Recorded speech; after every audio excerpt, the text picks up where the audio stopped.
told you. I told you. I told you. I told y'all. I haven't came on YouTube and said it out loud.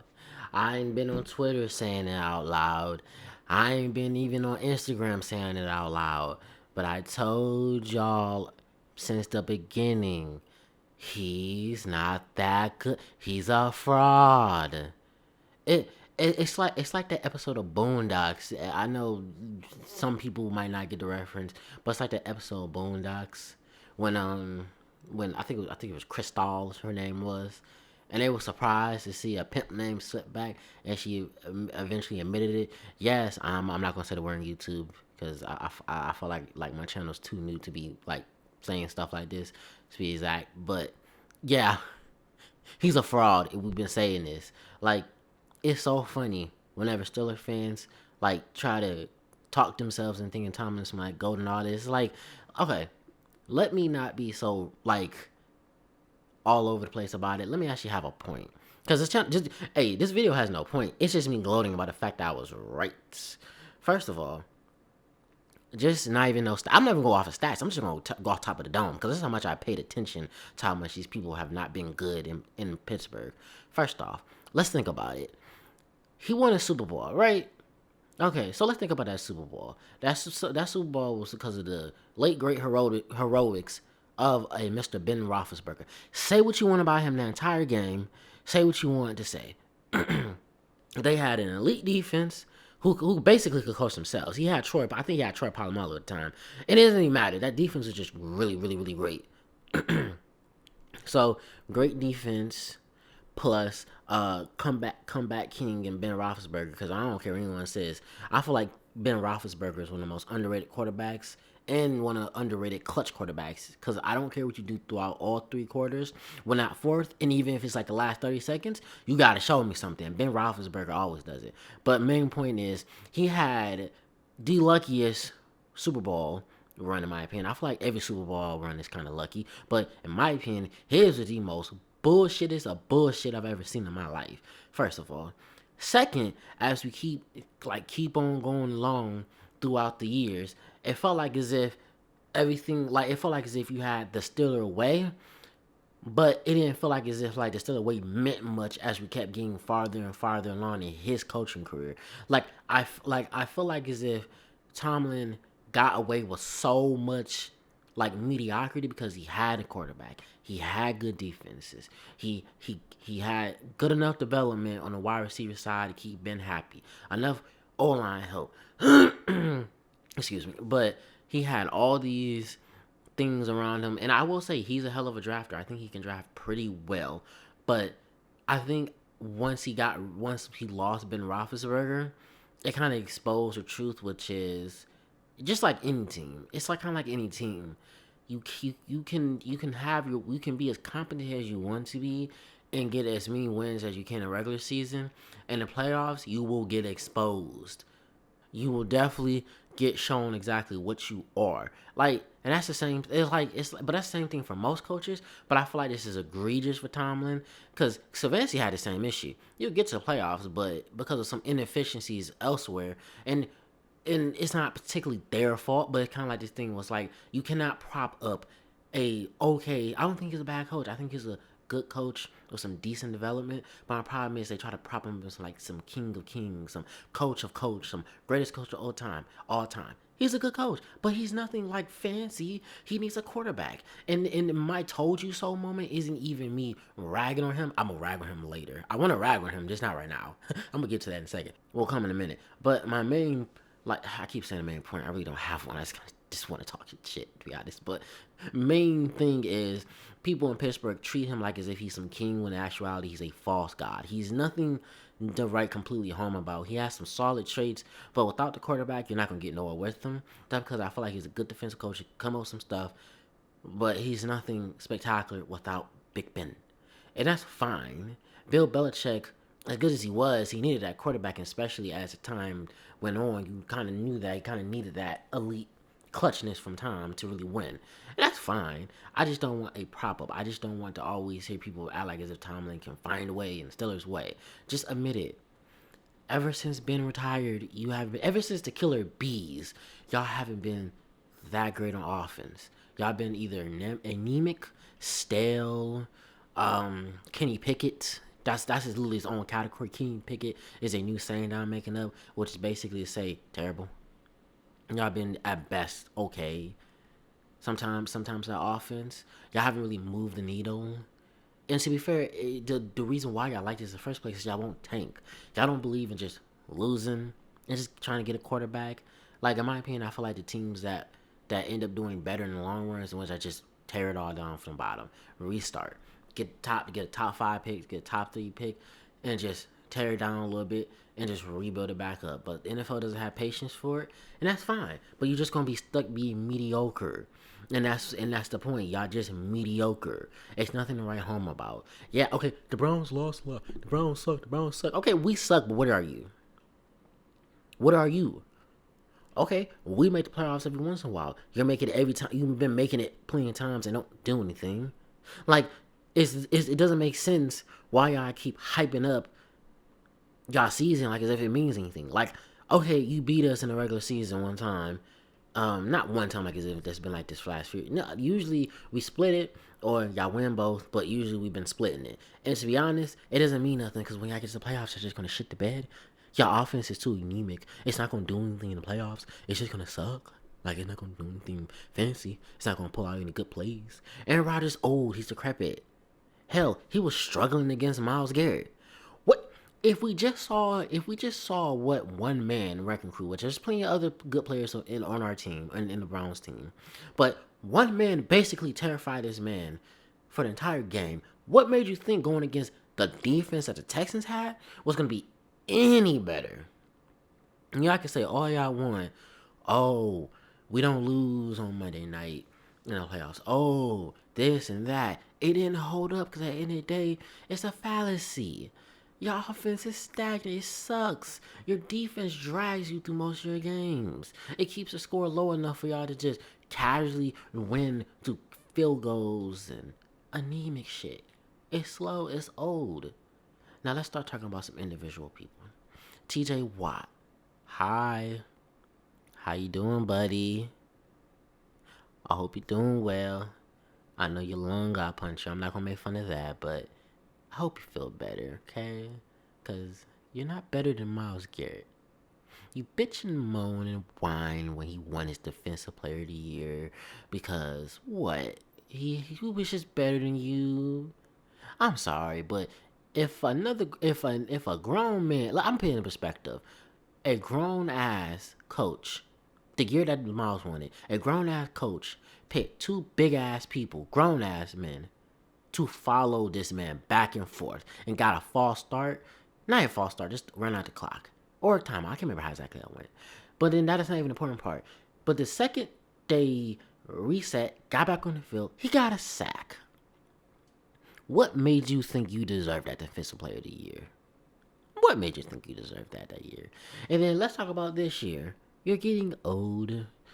Your tough guy and have a high motor shtick isn't working anymore.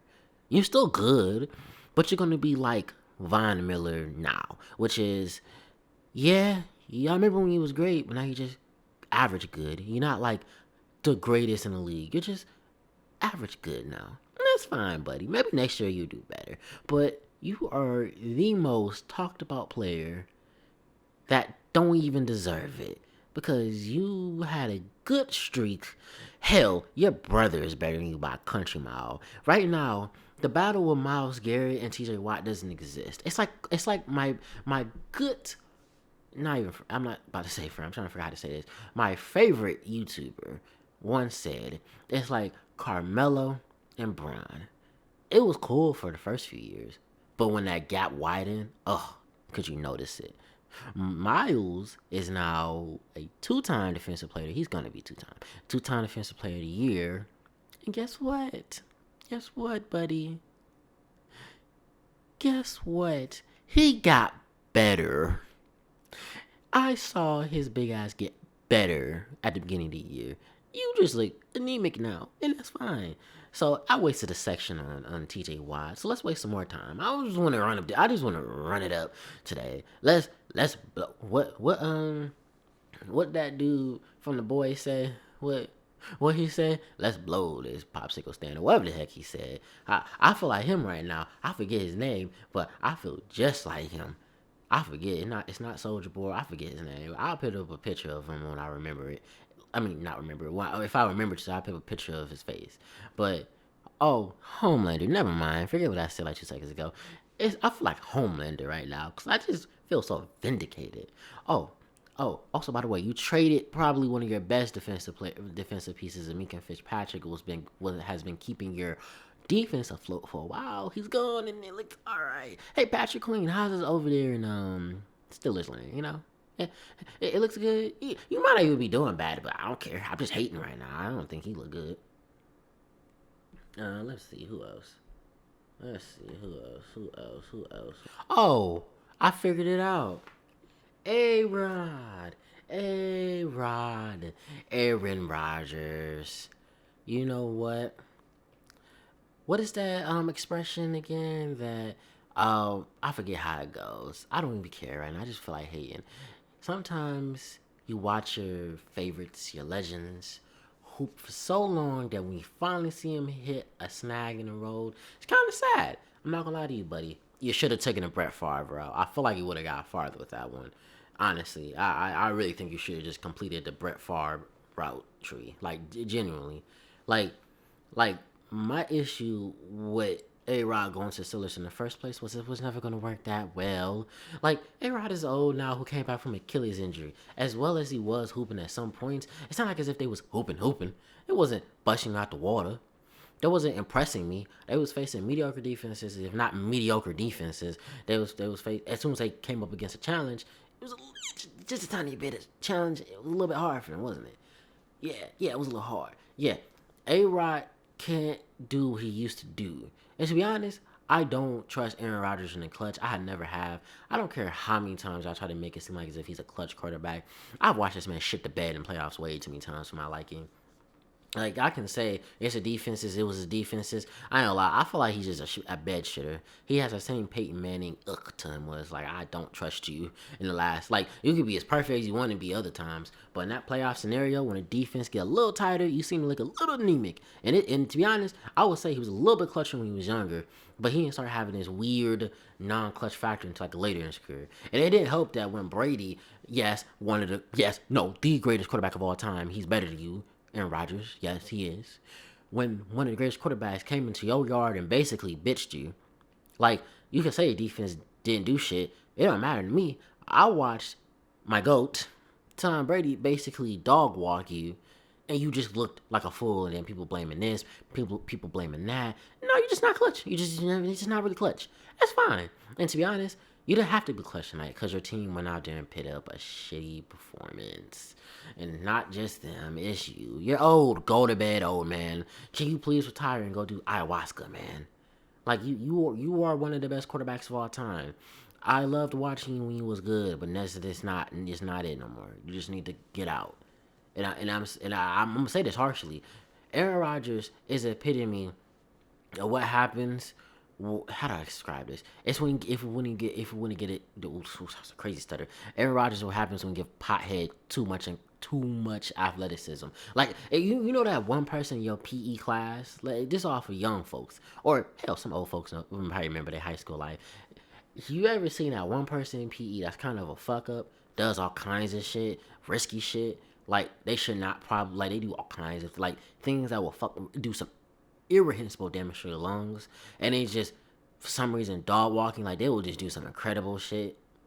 Like, that's what Aaron Rodgers is. He's the meth head that just happened to be really fast or really good at throwing. Like, that's all. Like, he was talented. Was. All right. Let me stop dragging them. Let me think of some other. Oh, I know I'm gonna drag the Steelers fans again because I was dragging them earlier in my earlier rant. I don't like you people. I know that's not a hot take or nothing, but I don't really like you people. Why I don't like you people? Because y'all pretend like as if your shit don't stink. You pretend like as if you holier than holier. I watch y'all draft Kenny Pickett and then keep saying to us, no, no, we can make him work. We can develop him. Developing ain't gonna do shit for for Kenny Two Gloves, Mister Pickett, Mister Pickett, Mister Two Gloves over there. Yeah, no, he was never gonna be anything. Yeah, I understand Cleveland picked him up, but let's be real. He was fodder. They never had like genuine plans with him, and that don't make my organization better. It just means y'all don't know how to recognize when y'all shit stinks. At least we complain about the Browns, and to be honest, Steelers fans have been complaining more. Thank God, because y'all was pretending so hard that if Kenny Pickett wasn't just shit, like he was shit, he was dog shit, he wasn't good. I didn't like him. Kenny Pickett was he wasn't even Colt McCoy. At least I feel like Colt McCoy could put up 20. It felt watching Kenny Pickett is like watching Deshaun Kaiser with a little bit of lipstick. Like it's a prettier version of it. Like that's it. That's it. He wasn't that good. He should have went like the third round, but for some reason y'all was so desperate and was so sure. And I took basically the equivalent of I can't even think of all our bad drafting decisions. Like we had some bad ones, but that one for y'all was not good because I could peep it from a mile away. Y'all tried so hard to convince me that shit was gonna work. No, it was not. I don't know why y'all was so sure. I was so positive that wasn't working. I was right. I knew I was right. Oh, let's talk about Mr. Pickens. I know he's not on the team no more, but I have beef with him because not even him. I have beef with the people who thought he was gonna be great. Yeah, I don't trust any Pittsburgh wide receiver. Y'all all have a bad habit of being bad habits. I have never seen this before. I have never seen a team like what Philadelphia got going on is a whole nother thing. That's just their culture. That's how they design. They gonna have some divas, and that's fine. And wide receivers are just divas in the first place. But y'all on the other hand, y'all be having some downright dead ass criminals. Bryant, I forget his full name, but Bryant was okay in my opinion. He just couldn't stay away from the weed. And not even that, he had some other issues, but he's the one with more of a sadder story. AB though, no, I feel no remorse about him. He's a not so great guy. Half of them, Le'Veon Bell fell off a cliff too. Boy, it was so funny watching y'all collapse that year. But it's supposed to be in the here and now. Here and now is I didn't even watch the full game. I just zoned back into it. I was like, oh wow, they're getting curb stomp. They're getting curb stomp like I expected. I'm just feel vindicated. Like again, I repeat this in all my videos. I know this channel is literally named Rambling Browns Fan, and I'm doing one of the two things, which is rambling, but I feel like they have points in my stuff. There ain't no point. I'm just hating. I don't like this team. I don't like that ugly ass yellow. Ugh. Hate seeing it in Cleveland every time. Hate it. Hey, bro. I feel like you know how I feel like right now? I feel like Kendrick Lamar. I hate the way that you walk, the way that you talk, the way that you dress. I hate that bright ass yellow. I hate everything about that dirty franchise. Your name is the Steelers. I know. Hey, we named after a color. Hell, it might not be the most appealing color, but I'd rather be the Browns than whatever ugly ass piss color y'all be. Yeah, I hope I get some hateful comments from some Steelers fans. I love hate. I live for negativity. I ain't coming here to be happy. I came here to just gloat and say ha ha ha ha ha. I'm laughing. That was my laugh. That's not even my real laugh. I'm just doing that to be funny. All right, all right, that's enough though. Well, on a serious note, I'm gonna do what that one dude be doing. 3 things Steelers need to do to fix everything. 1, fire Tomlin. 2, hey, bro, if A-Rod come back, I'll screw. Don't let him come back. 3, just tank, please. If you want to be better again, just tank and get a quarterback. You're not gonna get anything in that back end around. Trust me, ain't nothing there, buddy. It's all shit. Anyways, but on a serious note, on a professional, non-hating side, without gloating, I genuinely have to say that the Steelers can easily bounce back. They just need to accept the fact that they need to get rid of Tomlin, or at least tell him we're gonna tank. Because honestly, I think you can win a Super Bowl with Tomlin, but you gotta win with a quarterback. You can't win with just him. You need to tank. You need to just get a higher draft pick and try to get a quarterback and actually go through the process. Because if you're keeping Tomlin for winning, losing playoff seasons, then might as well keep him around for just in general losing seasons. Because it's not helping your case to just be mediocre. That team can be good. They have plenty of talent. They're not utilizing some of it correctly, but I think if you just generally get a different philosophy in there and just say, no, we're gonna lose, and just accept the fact that you gotta lose some to win some, then you'll be a lot better. That's generally my honest take on it. Because at the end of the day, rivalry stuff aside, gloating, ha ha ha, kikiing around aside, only thing we all trying to do is like as Steelers, Bengals, um, Ravens, and Browns fans, we all just want to laugh at each other, have fun, but also see us succeed, so we can all hate each other at the same time. The reason why I made this video is because I just genuinely want to troll, especially since I haven't made a video in so long. But I don't expect this one to do numbers, nothing. I hope to get some Steelers haters on here. This is a long-winded outro, but my point is, um, I hope y'all have a good night, good day, good whatever. See y'all later.